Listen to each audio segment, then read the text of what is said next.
Beyond the Market viewers.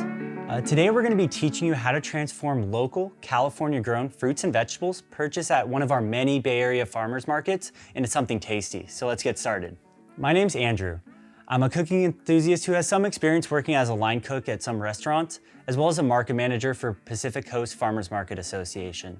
PCFMA runs farmers markets all around the Bay Area, making California-grown produce accessible to everybody. Today, we're making frozen treats with a few ingredients we got at one of those farmers markets. For more recipes like the one we're doing today, please visit our website, pcfma.org/eat. So first step before we get started today, let's make sure we're washing our hands. We want to make sure we're getting those knuckles underneath the nails. And while we're washing our hands, we want to sing the happy birthday song. So happy birthday to you, happy birthday to you. Go through that song at least twice with some warm water and soap. And that should be plenty to make sure your hands are clean before we start today's recipe. For any of you kids out there, please make sure to have a parent or guardian present since we will be using appliances like a knife today. So after we have washed our hands, we want to make sure we're actually cleaning our produce as well.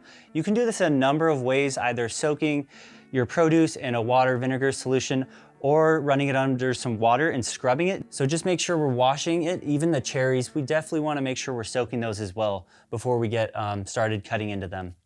All right guys, so for today's recipe, we're gonna be needing about 1/4 pound to 1/2 pound of cherries. Also, we'll be needing about 1 to 2 peaches, 16 ounces of yogurt, and you can use any yogurt of your choosing. If you have a taste preference or if you have any allergies, you can substitute it out there. You'll be needing chopped almonds. If you're allergic to almonds, you can always substitute it out for chocolate, for example, or granola. You'll be needing a knife, cutting board, a couple extra spoons, a paper clip, which I'll be getting into later, a bowl to hold the cherries and peaches, and finally, you'll need an ice tray or popsicle mold. The first step in today's recipe will begin by pitting our cherries.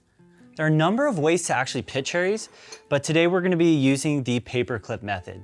We'll be expanding a paper clip from here and expanding it just like that. So it forms kind of an S shape, and we'll be using that smaller end of the paper clip. And you're basically just gonna dig into the top of the cherry right there, circle around the pit slowly. This allows the pit to loosen from the actual cherry itself. It makes it easier to pop out the pit. And just like that, we're able to get the pit out of the cherry, and this one will be ready for the later step in our recipe.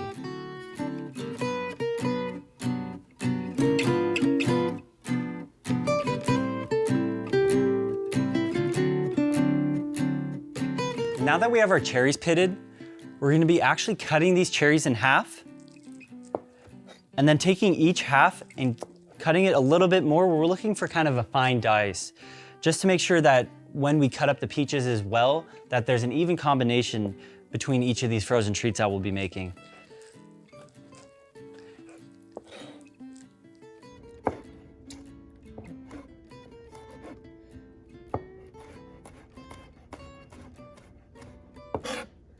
And this is kind of the dice that we're looking for. I used probably around 1/4 pound of cherries, maybe 40 to 50. So once those are diced, we're ready to get into the peaches. So there are 2 different kinds of peaches. The first kind is a freestone peach. That'll actually make it easier to remove that pit from the part of the fruit that we'll actually be using for today's recipe. Today we have a cling peach, which, like it sounds, is gonna have the pit cling to the inside of the peach. So that's gonna make it a little bit harder to separate. One method, if it's a freestone, we kind of rotate and it allows the peach to separate from the pit. If we're gonna be using a cling peach, we're actually gonna physically take the knife and cut around the pit. So that way it makes it easier to separate the peach from the pit. Just like that. And you can kind of feel where the pit is, and that allows you to kind of guide the knife around the pit. So we're getting the most amount of fruit once we're making those cuts.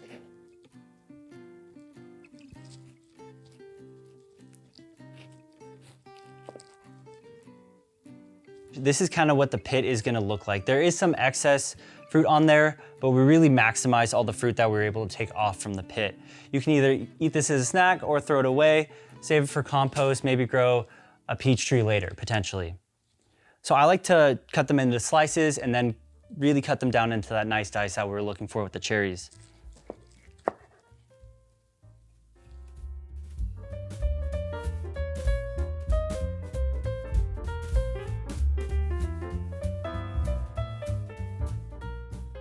This is a dice that we're kind of looking for. It's not exact, but it's relatively the same size that we diced our cherries into. And once we have both those fruits diced up, we'll be chopping our almonds into a relatively small size, similar to the dice, just to sprinkle on top of the yogurt and the fruit. Once we have our almonds chopped up, we're ready to start assembling our frozen treats. You can do this in a few different ways. You can either do cherries all in one, peaches all in one, or you can do a combination. This is kind of where you get to be really creative and really personalize your treats that you'll be making today. So just take a small spoonful. You can always fill in a little bit more later if you realize it's not enough cherries or it's not enough peaches. So our mold is now filled with all of the fruit. It's not all the way to the top of the mold. You can kind of see the level I left them at. There's still a little bit of room for the yogurt and the almonds, which we will be sprinkling on top. And I also did a variety of the combination. So I did some with just the cherries, some with just the peaches, and some which were a combination. So I just had to add a little bit of cherries, a little bit of peaches to kind of even out so they're relatively at the same height. And now we are ready to spread our yogurt all over the top of these fruit combinations.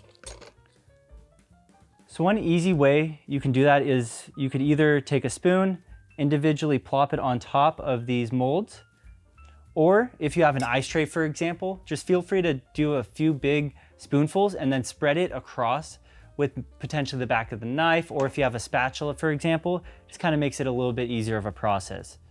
But with this mold, I'm definitely just going to be doing small spoonfuls one at a time and then circling back to fill as needed.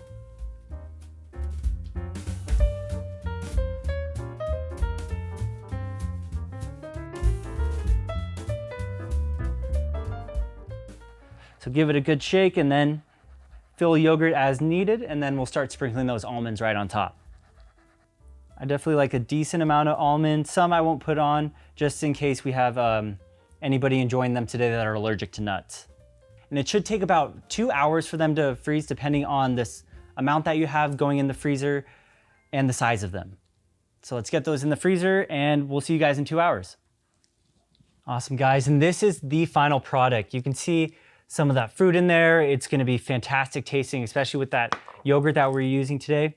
We used peaches and cherries. Feel free to switch up the combination for next time. You can always use strawberries and blueberries, for example, or switch out the almonds for granola and chocolate. It's really up to you guys.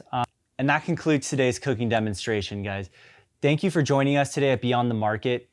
From all of us here at PCFMA, we hope you enjoyed today's recipe and learned something new. If you're interested in finding more recipes and cooking demonstrations, please visit us at pcfma.org/eats. Once again, thank you for joining us, and I hope you had just as much fun as I did. My name's Andrew, and I'll see you at the farmer's market, and now I get to try one of these treats.